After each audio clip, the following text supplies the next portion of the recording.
साईं ये ॻोठ मसूर जीवा में तमाम खतरनाक चमड़ो दाख़िल थियो आहे, जेको स्कूल जे शागिर्दनि अॼु सुबुह जो ई हिन खे शिकार कयो। हिन चमड़े जे परनि जी ड्रैग जेकी आहे सो 23 इंच आहे ऐं हिन जी जेकी हीअ ज़बान आहे इहा 2.5 इंच आहे ऐं हिन जा कन 1.5 इंच जा आहिनि। हीउ बाक़ाइदे कुते जे नस्ल वारो लॻे थो, बाक़ाइदे ख़तरनाक नोकदार हिन जा ॾंद आहिनि, हिन जा चंबा बाक़ाइदे।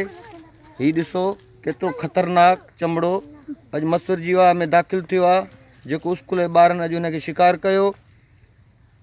उहो शिकारी असां वटि अॼु मौजूदु आहे, जंहिं ॿुधायो त हीउ हिन खे तमामु मुश्किल सां असां शिकार कयो आहे। 4-5 ॼणनि बाक़ाइदे धक बि हयासीं गिलोलीअ जा, झंग में हुयो, ॿियो हथियार हुयो कोन जेको हिननि छोकिरनि शिकार कयो आहे। हीउ ॾिसो साईं ख़तरनाक चमड़ो, कुते जे नस्ल वांगुरु, मुढी कुते वांगुरु आहे बाक़ाइदे।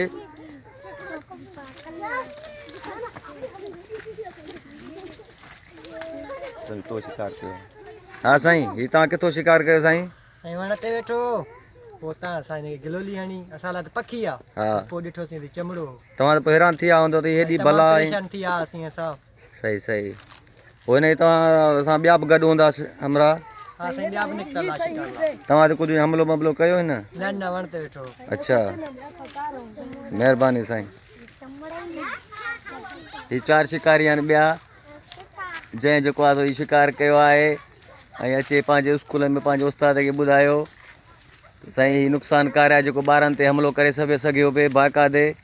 हिन जा तमामु 23 इंच जेका आहिनि सो हिन जा बाक़ाइदे पर आहिनि। हीउ ॾिसो साईं बाक़ाइदे।